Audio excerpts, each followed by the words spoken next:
السلام علیکم ملګرو، امید ده چې ښه به وئ. ستاسو په خدمت کې د نوي درس او نوي جملو سره حاضر شوی یم.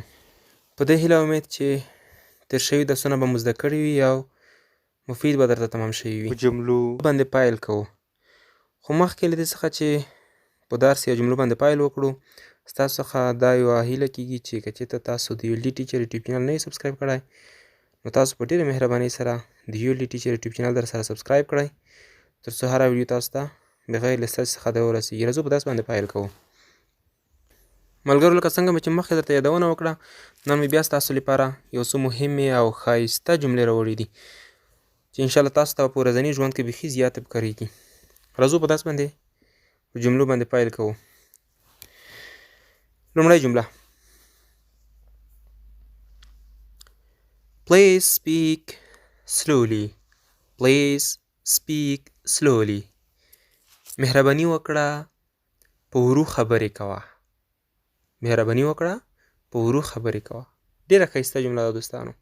استعمال لري خاصتا په هغه وخت کې، کوم وخت کې چې ستاسو سره یو بل څوک په انګلیسي باندې خبرې کوي او هغه په خبرو کې تیزي کوي، نو تاسو ورته څه وایئ؟ Please speak slowly. مهرباني وکړه لږ په ورو خبرې کوه، په ورو باندې غږېږه. دغه ځای کې تاسو کولی شئ چې نوره لغتونه هم ور واچوئ د منځ ته، لکه Please eat slowly. مهرباني وکړه په ورو ورو خوراک کوه. همدا قسم ته Please work slowly. مهرباني وکړه په ورو ورو کار کوه. داسې تاسو زیاتې جملې ورباندې جوړولی شئ او باید چې ورباندې جوړې کړئ تر څو تمرین مو ورباندې وشي. دوهمه جمله: Don't eat too much. Don't eat too much. زیات خوراک مه کوه. زیات خوراک مه کوه، مریض بشې. Don't eat too much. زیات خوراک مه کوه. ملګرو، د دغه جملې په مرسته لکه د نورو جملې په ډول تاسو نوره جملې سره باید جوړه کړئ. لکه اوس زه دلته یو څو نور درته جوړوم په دې باندې. Don't eat too much ما درته لیکلی دی، نو تاسو مثال دلته وایئ چې Don't work too much. زیات کار مه کوه. Don't work too much. همدا قسم تاسو ویلی شئ چې Don't speak too much. زیاتې خبرې مه کوه. څومره ښایسته ښایسته جملې ورباندې جوړېږي. نو تاسو دا زه ځکه وایم چې فقط په د یوه جمله باندې تاسو اکتفا مه کوئ. موږ چې کومه جمله درته راوړو د فارمول په ډول تاسو ته راوړو چې د هغې په مرسته نوره جملې جوړې کړئ. راځو درېیمه جملې ته. درېیمه جمله مهمه جمله او لنډه. Go ahead. Go ahead. مخکې لاړ شه. مخکې لاړ شه. لکه دا دوستانو په هغه وخت کې استعمالېږي کوم وخت کې چې مونږ ته یو څوک په یو درس باندې یا په یو څه باندې خبرې کوي، نو مونږ ورته وایو چې درځه مخکې درځه، یعنې نوره ورباندې غږېږه. Go ahead. مخکې لاړ شه. Go ahead. مخکې لاړ شه. د موضوع نوره بیان کړه. څلورمه جمله مهمه جمله: Why didn't you eat? Why didn't you eat? Yeah. Why did not you eat? خوراک ونه کړ. ولې دې خوراک ونه کړ؟ ځواب: Because I was not okay. I was not okay.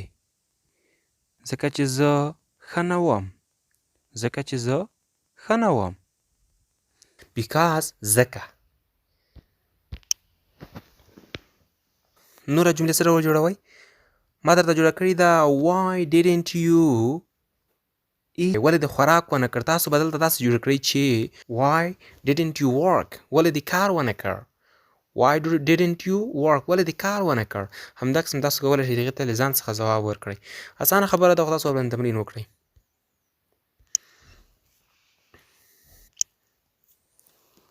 راځو بلې مهمې جملې ته. Who are those two men? Who are those two men? هغه لرې دوه سړي څوک دي؟ Who are those two men? هغه لرې دوه سړي څوک دي؟ Who are those two men? هغه لرې دوه سړي څوک دي؟ ځواب: Those are my relative. Those are my relative. دوی چې دي یا هغه لرې دوه سړي چې دي زما خپلوان دي. relative خپلوان. او د دوز او د دړ په باره کې ما درته مخکې ویډیو جوړه کړې وه. تاسو کولی شئ چې هغه د پلی لیست څخه وګورئ چې دوز کله استعمالیږي. خو دلته به تاسو ته دومره ووایم چې دوز په هغه وخت کې موږ تاسو استعمالولی شو کله چې جمع اسمونه وي او زموږ څخه لرې وي، نو په هغه وخت کې موږ تاسو دوز استعمالوو. کوم وخت کې چې مفرد اسم وي زموږ څخه لرې وي په هغه وخت کې دټ استعمالوو. ما خوږو ملګرو کوشش به کوو چې فقط جملې نه بلکې په جمله کې کوم ځای کې چې مهم ګرامر وي هغه به بیانوو، کوم چې بیخي زیات مهم وي. او بل خوږو ملګرو د یوې جملې څخه به زه تاسو ته د نورو جملو د رایستلو او د هغې د جوړولو طریقه هم درښیم. دا نه چې فقط همدغه جملې چې دلته موږ بیانوو په دې باندې به اکتفا نه کوو او تاسو به دې باندې اکتفا مه کوئ. تاسو تمرین ورباندې کوئ، د دې جملې په واسطه نوره جملې راوباسئ تر څو انګلیسي مو ورسره ښه زده شي. ډول وایم هغه دوستان چې غواړي چې د انګلیسي زده کړې د کورس ټولو ویډیوګانو ته لاسرسی پیدا کړي، نو د ULD ټیچر یوټیوب چینل په د پروفایل په عکس باندې دوی کلیک وکړي، نو له هماغه ځایه د یوټیوب چینل هوم پیج ورته راځي او په هوم پیج کې د انګلیسي زده کړې کورس مکمل پلی لیست هلته پروت دی. نو تاسو کولی شئ چې په اسانۍ سره هغه وګورئ، ورڅخه مستفید شئ. چې ورڅخه ستړي شوي نه وئ او تر بیا د الله په امان او خوشحاله وخت ولرئ.